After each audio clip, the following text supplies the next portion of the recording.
I wanted to follow him everywhere after that, so sometimes I did. He'd show us how to do funny sit-ups that made our bellies burn, and said it would make us strong if we kept at it. I like being strong. Makes me feel like if someone tried to grab me in the dark, I could maybe kick him right in the shin and run off. When he left with that soldier, I was real sad.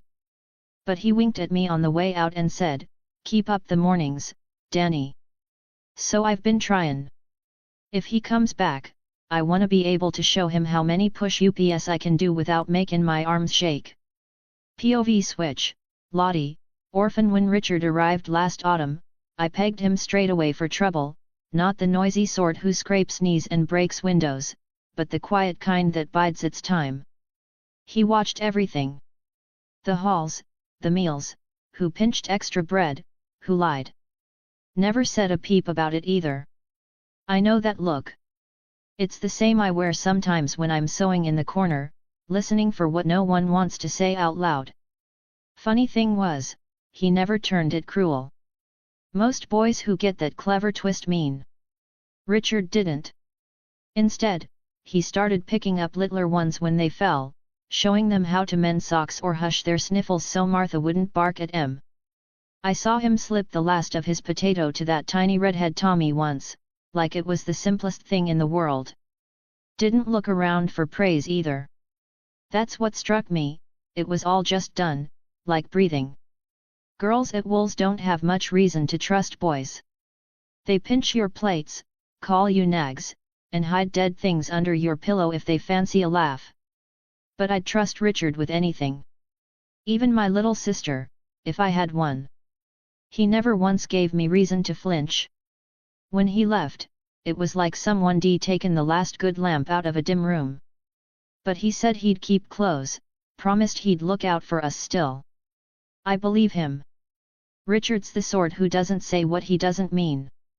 POV switch, Mr. Ellery, junior solicitor. I walk to my office near Lincoln's Inn every morning, mostly out of habit and thrift, though truth be told, I enjoy watching London rub the sleep from its eyes. Wars made everything grey and anxious, but there's still something stirring in the streets at dawn, shop girls balancing crates, paper boys shouting like their throats were made of brass, even a cat or two braving the curb. It feels oddly alive. That's how I first noticed Richard. A boy perched on the rail outside my building, battered satchel at his feet, cap tugged low. At first, I thought he was there to beg, there are plenty who do these days. But when I offered him a shilling out of awkward pity, he blinked, like I'd insulted him, and said, quite solemnly, "Actually, sir, I was hoping you might explain the difference between a patent and a simple copyright." I laughed, I'll admit it. Couldn't help it. Then felt ashamed of myself, seeing how his face stayed perfectly steady, eyes dark and expectant. So I stood there on the pavement, briefcase dangling, giving a 10-minute lesson on the rudiments of intellectual property law to a boy who couldn't have been more than 9. That wasn't the end of it. Every week or so, he'd find me again. Sometimes near Temple Bar, sometimes right by the little flower stall on Chancery Lane. Always with new, sharper questions. What made a patent lapse? How long did it protect you before the design entered the public domain? Could a minor hold shares in a private company outright, or must it be held in trust? He'd memorized phrases from some pamphlet or news sheet, rolling them over his tongue like boiled sweets. It was astonishing. I've worked with barristers twice his age who lacked that crisp precision. But it was more than mere cleverness, there was something hungry about it. A bright, banking fire that made me both concerned and strangely hopeful. I gave him spare copies of my old legal reviews. Made sketches in the margins to show him timelines and case precedents. By February, I found myself lingering on my walks, half hoping to see that cap and those solemn eyes waiting for me. When I learned from Mr. Rupert Anderson, over a chance club luncheon, that he'd formally adopted the boy, it almost felt right. The child needed someone in his corner. Someone who could give him a roof and legitimacy for whatever remarkable things I suspect he's plotting.